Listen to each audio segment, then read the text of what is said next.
ये जो प्रोजेक्ट होची प्रोजेक्ट रो नाम कोन केते टंकार प्रकल्प आ द्वारा कोन लाभ state of the art hygienic fish market wholesale fish market ये प्रकल्पर मूल्य है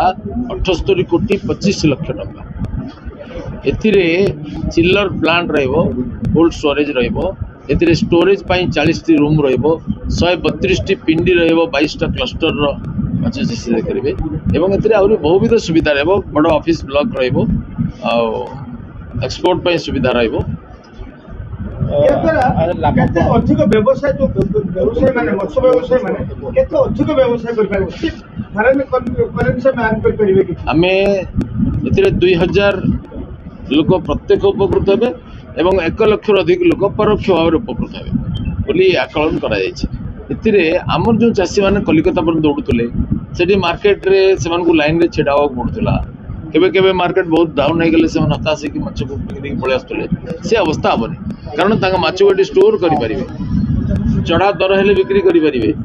एटी सब सुविधा रहू सब बड़ कथा होची ये एते साइंटिफिकली हबो जे मार्केट गोटे दर्शनीय विषय हम जो गंध आसबनी बाहर को कौन स्मेल हेनी क्वालिटी गुणवत्तापूर्ण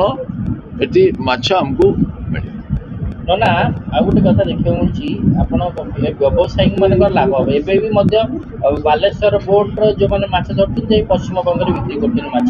किंतु एटी खाउटी मरछथि चिंगुडी 250 200 टका पड़छ मार्केट रे एटी से माने सब एटी माछ रखिबे आ तांको कलिकता जीवा को पड़िबो ना खाउटिंग पई भी चिंता करा जाउची कारण सेठी मध्य रिटेल सेंटर रहिबो ठीक है रिटेल सेंटर प्रोजेक्ट तो नहीं